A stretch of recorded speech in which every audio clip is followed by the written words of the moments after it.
दूसरा, अमित शाह मुंबई के प्रदेश अध्यक्ष हाल ही बनाए गए, उनके भाषण में बुर्का, ममदानी, खान, हिंदुत्व ये था। नीतीश राणे जो बीजेपी के नेता है और मंत्री है, उन्होंने बांग्लादेशी और रोहिंग्यों का मुद्दा जो है, यानी हिंदुत्व का मुद्दा जो है वो सामने रखा। किरीट सोमैया जो बीजेपी के एक सांसद है, यानी जो भी आरोप करना है वो सिस्टमेटिक, कौन क्या करेगा, चलो हिंदुत्व का मुद्दा आप उठाओ, मुस्लिम का मुद्दा आप उठाओ, ये जो स्ट्रैटेजी थी ये बीजेपी ने पूरी तरह से की। और पूरा ठाकरे की शिवसेना जो है वो हिंदुत्व को जो है वो उत्तर जो है वो आंसर देती रही, और जो एक्चुअली ग्राउंड के ऊपर जो काम है वो दूर हो गया।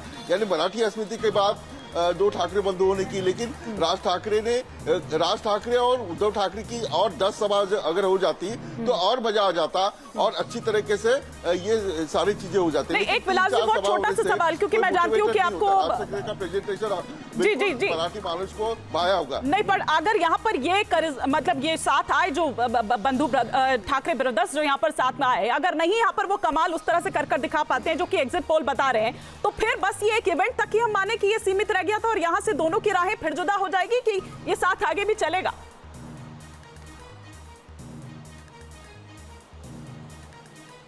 नहीं, आगे चलेगा। देखिए, दोनों को एक दूसरे की जरूरत है, और तीसरा, मराठी मानुष को एक ब्रांड की जरूरत है। वो ठाकरे ब्रांड है या पवार ब्रांड है या फिर आने वाला नया कोई ब्रांड है। जिस तरीके से मुंबई में एक मुंबई सिटी जो है वो कॉस्मोपॉलिटन बन रही है, जैसे बिल्डिंग्स बन रही है, बिल्डिंग में अगर 30 टेनेंट है, जो मराठी टेनेंट है, वो बिल्डिंग बन जाती है 100 माले की या 30 माले की, तो उसमें आने वाले लोग बाहर के हैं। तो ये इनसिक्योरेंस जो है वो मराठी मानुष को बिल्कुल है।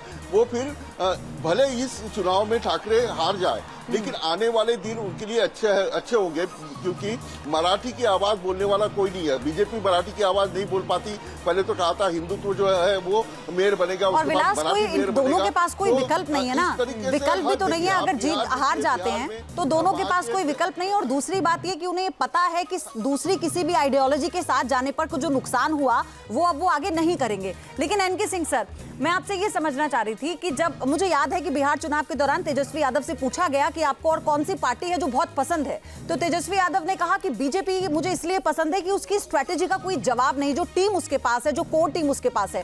विलास यही बात कर रहे थे कि बीएमसी के नगर निकाय के चुनाव में भी हर नेता को ये बताया गया आपको किस मुद्दे पर जनता के बीच में जाना है और क्या कहना है।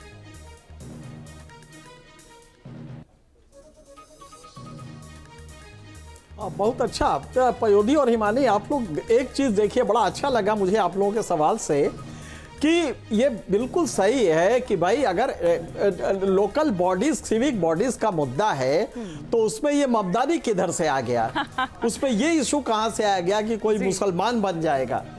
तो लेकिन ये क्यों हो रहा है, आप इसको यूं देखिए कि हिंदुत्व से गड्ढे तो नहीं बढ़ते हैं, लेकिन गड्ढे देखने का नजरिया बदल जाता है हिंदुत्व से, और तब वो आदमी जो अपने घर के सामने गड्ढे देख रहा होता है वो राम मंदिर की ऊंचाई देखने लगता है। मोदी को ये बात मालूम है, लिहाजा वो बड़ी खूबसूरती से मेरी कुटिया में राम आएंगे का गाना शुरू हो जाता है। आपको रोकूंगी सर, चंद्रकांत पाटिल क्या कह रहे हैं इस वक्त जरा सुनवाते हैं, फिर आपकी बात पूरी।